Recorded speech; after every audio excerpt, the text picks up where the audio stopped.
So, when it comes to Venom: The Last Dance, I'm rather confused. Only a few days ago, we looked at the early social media reactions to this movie, and they seemed to be overwhelmingly positive. People were saying great things about this movie. But now, when we look at Rotten Tomatoes, this movie doesn't seem to be reviewed so well with the critics. It's sitting around a 40% or lower score, so it's not doing good whatsoever on Rotten Tomatoes, and it's contrasted against those early great reactions that we saw on social media. So in this video, we're going to break it down. We're going to take a look at Venom 1, 2, and 3. We're going to compare the Rotten Tomatoes score for all three films. We're going to then dive into the critic reviews for Venom: The Last Dance. Then we'll hop over here to comicbookmovie.com and check out the details and information surrounding Venom: The Last Dance. So let's go over here to Rotten Tomatoes.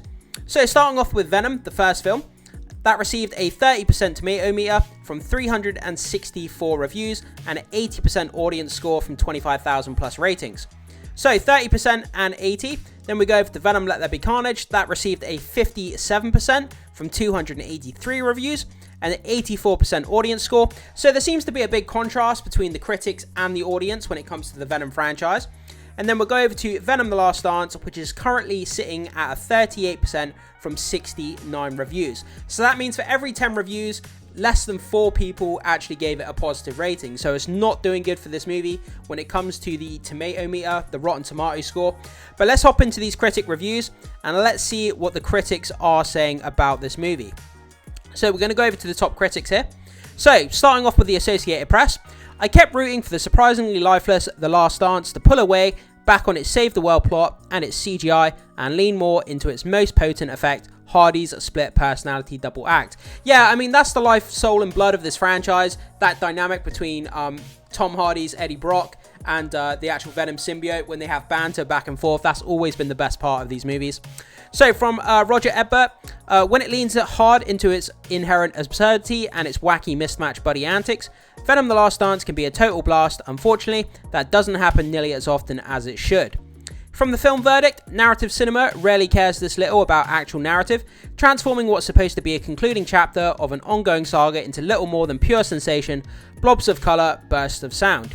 From the Daily Telegraph, the UK, as Last Dances go, it's the Macarena in film form.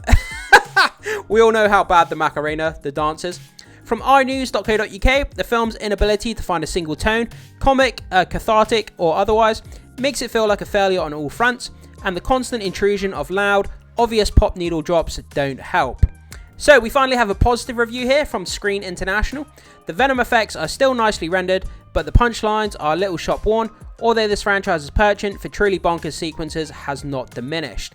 From Empire Magazine, The Last Dance can't find its rhythm.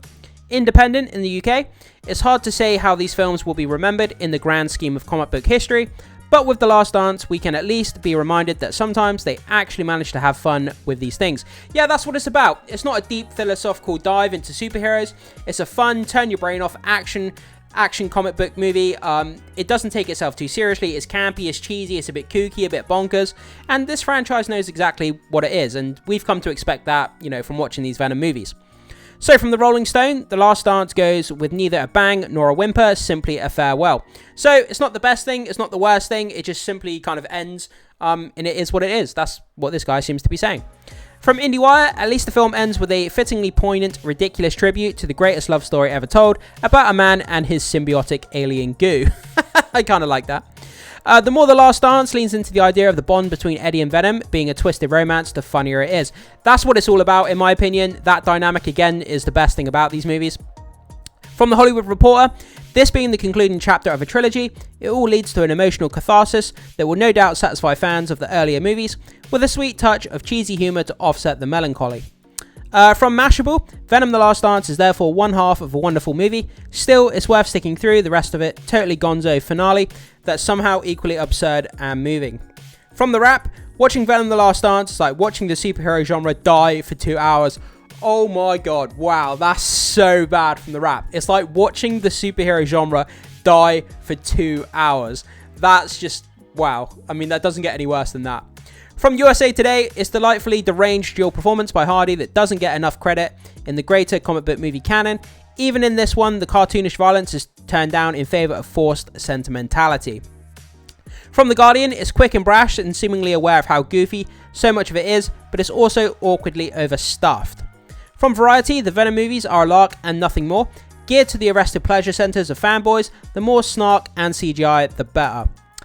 From Vanity Fair, The Last Dance seems almost begging to solely be watched on aeroplanes. In this soporific 90 minutes between dinner service and uneasy upright sleep, it functions best as an accidentally found object rather than something deliberately sought out. That's so bad. So he's basically saying, if you've got nothing else to do and you need to cure your boredom and you accidentally stumble across this film, then perhaps it's worth watching if you've got nothing else to do. But other than that, it's not something to actually choose to watch if you had the option. So yeah, Vanity Fair really didn't like it. From New York Magazine, Venom The Last Dance isn't a lark, but a smirk to let you know that while everyone will be aware of what it's up to, you're a sucker who brought the ticket. You're a sucker who brought the ticket. And then finally, from the Daily Beast, if this truly is the pair's big screen goodbye, at least it ends on a fittingly wacko note of pure, unadulterated sentimentality. That sounds really fun. That sounds great. But yeah, so as you can see here, guys, there's a lot of people that really didn't like what this movie is offering. And there's a lot of people that have a lot of harsh words to say about this. It's not looking good whatsoever. But hopefully the box office can, be the... Ultimately, the box office is what the studio is after. Even if this movie has these kind of bad reviews like this, the box office is king. So hopefully this movie can go on to make a lot of money, and hopefully the farewell of the Venom franchise gets what it deserves, and hopefully a lot of people go out to see it. Anyway, we're going to jump into this comicbookmovie.com article and just break down some of the details and information regarding the movie before we finish off the video. So, in fact, regardless of Venom The Last Dance's final Rotten Tomatoes score, it probably won't have too much of an impact on the movie's box office performance. It's always hard to say. When a movie comes out and it gets a negative or a positive review, it's hard to say. So, if it had a load of negative reviews, how much more or less money did it make because of its reviews? It's always hard to take that into account. The Frequel opened in China today and started its international run with a solid $9.3 million. As Deadline explained, this is the biggest opening day for a superhero movie in the Middle Kingdom since Spider-Man Far From Home, and a start which suggests it will earn upwards of $30 million over 5 days. That's considered huge win these days, especially as China isn't the guaranteed moneymaker it once was. 2018's Venom made $269.2 million in the country, while Venom Let There Be Carnage was never released there. Current estimates point to this installment grossing upwards of $82 million there when all is said and done. The trade also updated its opening weekend estimates at the worldwide box office for Venom The Last Dance, that has now risen to $165 million following its initial $150 million predictions. So they've upped the estimates, the predictions of its opening weekend to $165, which is great. I hope that people do go out and support this movie. Venom, obviously being a Sony movie, it needs a win, Sony, the studio. After Morbius, after Madam Web, Venom The Last Dance needs to land. It needs to generate some money. Obviously, we've got Kraven coming up at the end of the year, which is part of the Sonyverse as well, with all these different characters. It looks pretty decent. I'm excited to see Kraven. The trailers are R-rated. They look pretty nuts. But yeah, I hope that people do support this movie. And I think Tom Hardy will be back. I think he'll be back fighting Spider-Man at some point. So, in Venom The Last Dance, Tom Hardy returns as one of Marvel's greatest and most complex characters. The synopsis is there, basically, guys. I'm sure you pretty much know the synopsis by now. Tom Hardy, Venom, and Eddie Brock and Venom, obviously, they're being hunted down by other symbiotes. And Noel, obviously, God of the Symbiotes, is in the movie. And, they basically have to survive, and it's the kind of farewell movie. We obviously have the cast list there. Have a pause and read. I'm not going to read the cast list because I'll butcher all the names. Venom The Last Dance released in theaters on October 25th, which is tomorrow. So I had the opportunity to go and watch this movie tonight at 1 minute past midnight, as it officially rolls from the 24th to the 25th of October. But I don't really want to drag my behind all the way into town at 1 minute past midnight on the bus. It's cold, it's late, I'm tired. And it's just easier just to go tomorrow lunchtime. So I've booked a ticket for tomorrow lunchtime instead of midnight, because I'm an old man now and I need my sleep. I need to be in bed at like 10 o'clock. But guys, yeah, so that's kind of where we are. So let's go back over to Rotten Tomatoes to finish off quickly.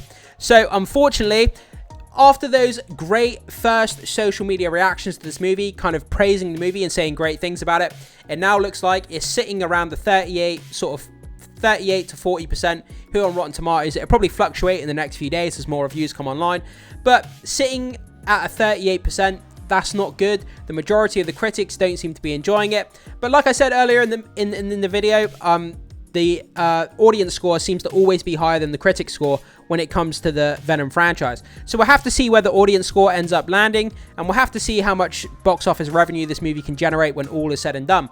But I throw it off to you guys. You know, after reading and hearing these reviews with me in this video, are you more or less excited, or is your excitement kind of still the same? Because these kind of reviews, they have dampened my expectations somewhat for this movie. Seeing that it's at 38%, it's hard not to have those expectations dampened for a movie that's receiving 38%. But yeah, I'm still going to watch it. I'm still excited. I still can't wait to see the after credit scenes and see what they're doing with Noel and how they're setting up the future.